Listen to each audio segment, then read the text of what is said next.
บักเสียมันตายแล้ว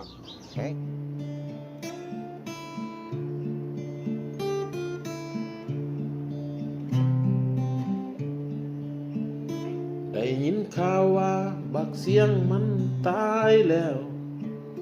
คนสาแซวทางโซเชียลแตกตื่นใหญ่บักเสียงเอ้ยบักน้องลาของอายมึงจากไปอีหลีบอกคืนมาบักเสียงตายแล้วพี่น้องเอ้ยคนคุ้นเคยเป็นหยังมาจากลาย้อนความจนมึงเลยเข้าเมียงฟ้าเอากายาแห้งกายไปแลกเงิน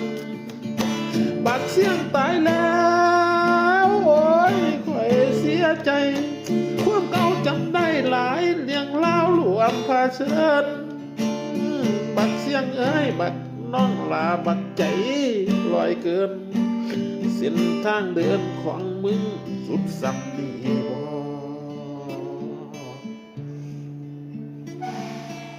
เสียงเอ้ย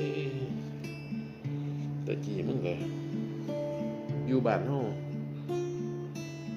มึงกับอ้ายก็ไปน้ำกันลองสองหลายเที่ยหลายเรื่องเล่าซอยเหลือพึงพากันมาเนาะความจน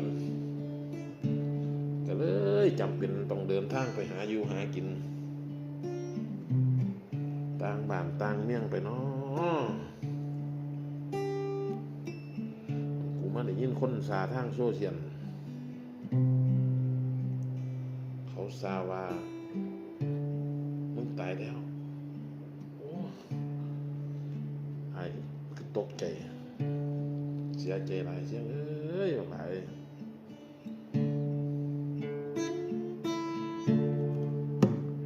ได้ยินข่าวบักเสียงมันตายแล้ว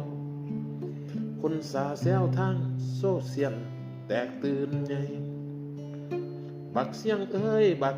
น้องลาของอายมึงจากไปอีหลีบ่คืนมาบักเสียงตายแล้วพี่น้องเอ้ยคนคุ้นเคยเป็นหยังมาจากลาย้อนความจนมึงเลยเข้าเมียงฟ้าเอากายาแห้งกายไปแลกเงินบักเสียงตายแล้วโอ้ยข่อยเสียใจความเก่าจำได้หลายเลี้ยงเล่าหลวมปาเชิญบักเสียงเอ้ยบักน้องลาบักใจลอยเกินเส้นทางเดินของมึงสุดซ้ำนี่บ่บักเสียงเอ้ยบักน้องลาบักใจลอยเกิน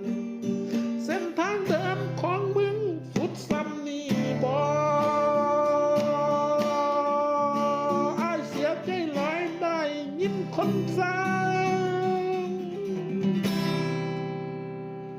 ว่าบักเสียงมันตายแล้ว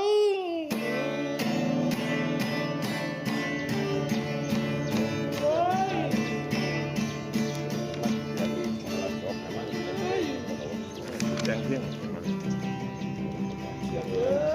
จบ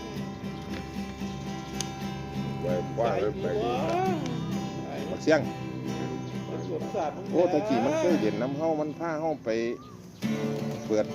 หนังออกผาไหมก็ไปไรเงี้ยตะกี้กับมันกับไปน้ำได้ตอนนั้นเนาะจำได้ปะหลายแนวตอนมันเป็นโรคบัวมันกับมันละโรคบัวมาให้กินน่ะนะ